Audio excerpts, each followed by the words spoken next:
Hi friends, நம்ம இன்னைக்கு முக்கோணவியல் பாடத்தில் பயிற்சி 6 நாளில் 4வது கணக்கு பார்க்க போகிறோம். வீடியோ ஸ்கிப் பண்ணாமல் பாருங்கள், அப்போ தான் நான் சொல்லித்தரது உங்களுக்கு தெளிவாக புரியும். பார்க்கலாமா? 4வது கணக்கு. உயரமான அடுக்குமாடி குடியிருப்பின் அடியிலிருந்து அலைபேசி கோபுர உச்சியின் ஏற்ற கோணம் 60 டிகிரி மற்றும் குடியிருப்பின் உச்சியிலிருந்து கோபுர அடியின் இறக்க கோணம் 30 டிகிரி ஆகும். அடுக்குமாடி குடியிருப்பின் உயரம் 50 மீட்டர் எனில் அலைபேசி கோபுரத்தின் உயரத்தை காண்க. கதிர்வீச்சு கட்டுப்பாட்டு விதியின்படி அலைபேசி கோபுரத்தின் குறைந்தபட்ச உயரம் 120 மீட்டர் இருக்க வேண்டும். மேற்கண்ட அலை கோபுரம் இந்த கட்டுப்பாட்டிற்கு உட்படுகிறதா அப்படின்னு ஒரு கொஸ்டின் கேட்டிருக்காங்க. ஓகேவா? அதை நம்ம செக் பண்ணிட்டு கடைசியில் இருக்கா இல்லையான்னு சொல்லணும். இப்போ பாருங்க, ஃபர்ஸ்ட் டயக்ராம் போடுவோமா? தீர்வு: உயரமான அடுக்குமாடி குடியிருப்பின் அடியிலிருந்து அலைபேசி கோபுர உச்சியின் ஏற்ற கோணம். அதாவது ஒரு அடுக்குமாடி குடியிருப்பு ஒன்று இருக்கு.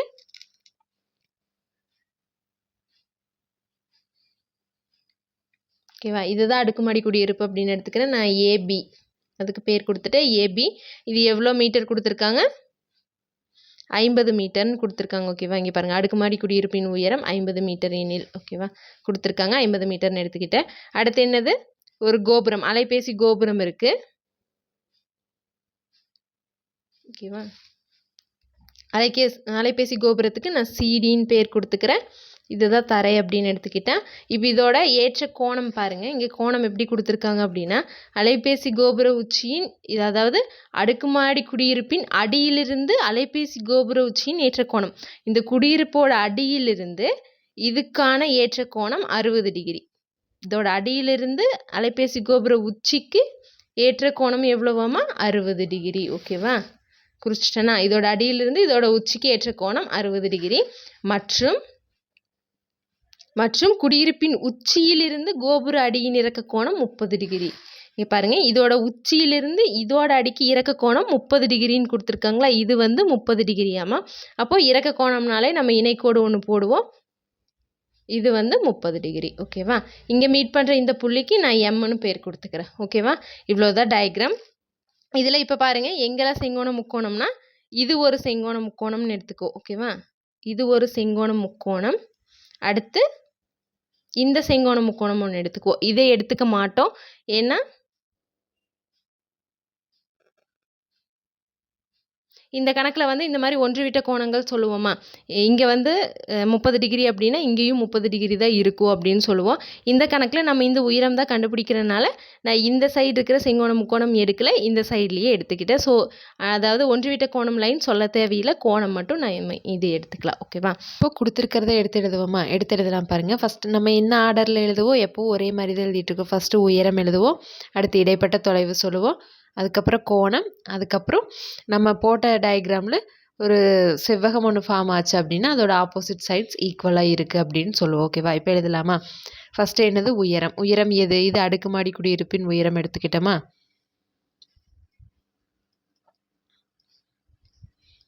அடுக்குமாடி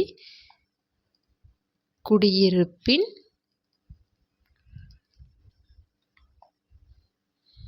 உயரம் ஏபின்னு எடுத்துக்கிட்டோம். A B equal to 50 metre. அடுத்து என்ன உயரம் இருக்குது? அலைபேசி கோபுரத்தின் உயரம். அலைபேசி கோபுரத்தின் உயரம் சிடி.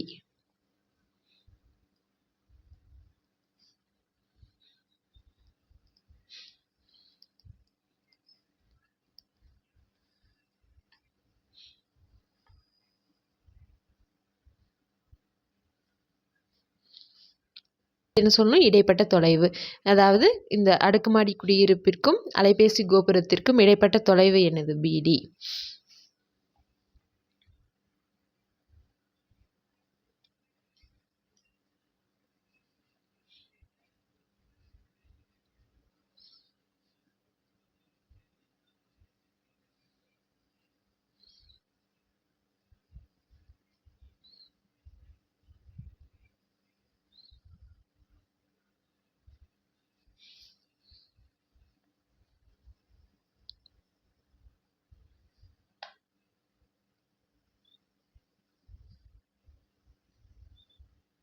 அந்த டிஸ்டன்ஸ் நம்மளுக்கு தெரியாது, ஸோ அதை அப்படியே வச்சுக்கிறோம். இப்போ அடுத்து என்ன எழுதுவோம்? ஃபஸ்ட்டு உயரம் எழுதியாச்சு, அடுத்து இடைப்பட்ட தொலைவு சொல்லியாச்சு. அடுத்தது என்னது? கோணம். கோணம் பாருங்கள், ஏற்ற கோணம் எதை எடுத்துக்கிட்டோம்? சிபிடி.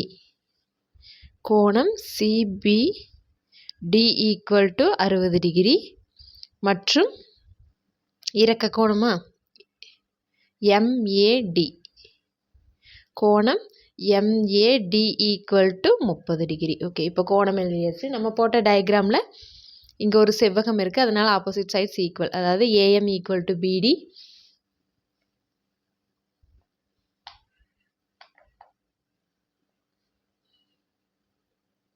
அப்புறம் AB equal to MD. A B வந்து 50 மீட்டர் அப்படின்னு கொடுத்துருக்காங்க. 50 மீட்டர்னா எம்டியும் அதே 50 மீட்டர் தான். ஓகே, இப்போ எழுதி முடிச்சிட்டோம். அடுத்து செங்கோணம் முக்கோணம் பார்க்கணுமா? இங்கே பாருங்கள். இப்போ நம்மளுக்கு என்ன கேட்டிருக்காங்க அப்படின்னா அலை கோபுரத்தின் உயரம் தான் கேட்டிருக்காங்க. ஓகேவா? அலைபேசி கோபுரத்தின் உயரம். இப்போ இதை தான் நம்ம கண்டுபிடிக்கணும். ஃபஸ்ட்டு எந்த செங்கோணம் முக்கோணம் எடுக்க போகிறோம் அப்படின்னா இப்போ இதைத்தான் எடுத்துக்க போகிறோம். வேறு என்ன பாருங்கள், இங்கே தான் செங்கோணம் இருக்குது. இந்த செங்கோணம் முக்கோணத்தோட செங்கோணம் இங்கே தான் இருக்குது. அப்போது AMDன்னு எடுக்கலாமா? செங்கோண முக்கோணம் AMDயில் கோணம் 30 டிகிரி. எழுதுற பாருங்க.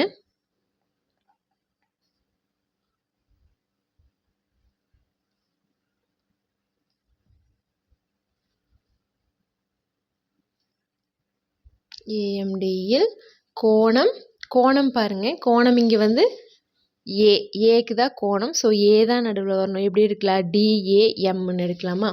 கோணம்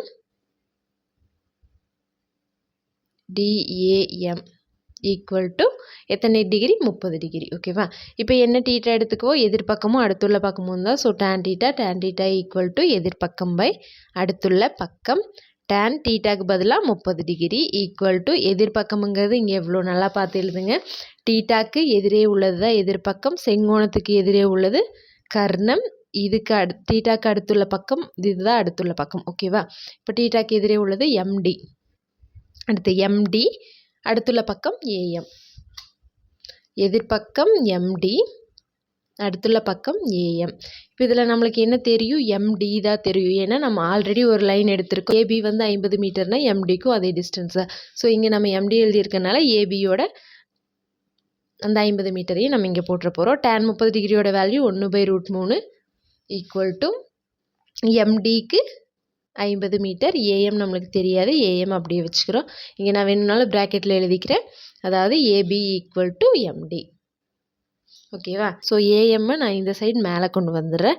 அப்போ AM ஈக்குவல் டு 50, இங்கே கீழே இருக்கிற √3 இந்த சைடு போகும்போது பெருக்கல்ல போகும்போது 50√3 அப்படின்னு வருது. இதை மீட்டரில் கொடுத்துருக்காங்க. ஸோ மீட்டர், அதாவது ஏஎம்மோட டிஸ்டன்ஸ் 50√3 மீட்டர். பாருங்கள்,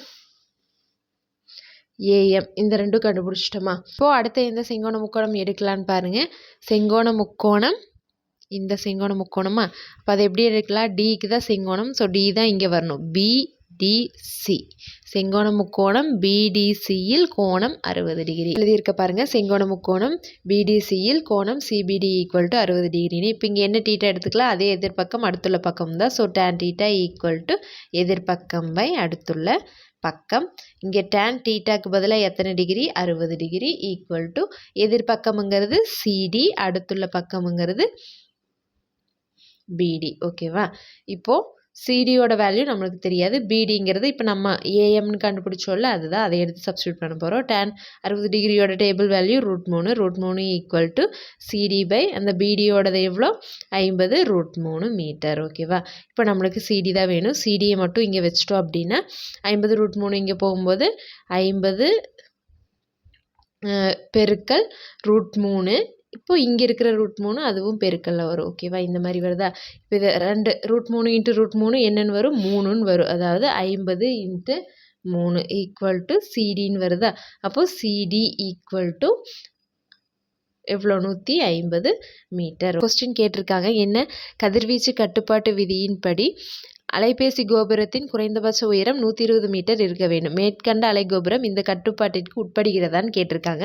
இப்போ அதாவது குறைந்தபட்ச உயரம் 120 இருக்கணும். இப்போ நம்ம கண்டுபிடிச்சது எவ்வளோ? 150 மீட்டர்னு வந்திருக்கு. அப்போது அது வந்து கதிர்வீச்சு கட்டுப்பாட்டு விதிக்கு உட்படுகிறதுன்னு ஒரு லைன் எழுதணும். ஓகேவா? அவ்வளோதான் ஆன்சர். ஓகே ஃப்ரெண்ட்ஸ், நம்ம சேனலில் போடுற வீடியோஸ் உங்களுக்கு ஈஸியாக இருக்குது அப்படின்னா கண்டிப்பாக நம்ம சேனலை சப்ஸ்கிரைப் பண்ணிவிட்டு பெல் ஐக்கன் கொடுத்து வச்சுக்கோங்க. தேங்க்யூ.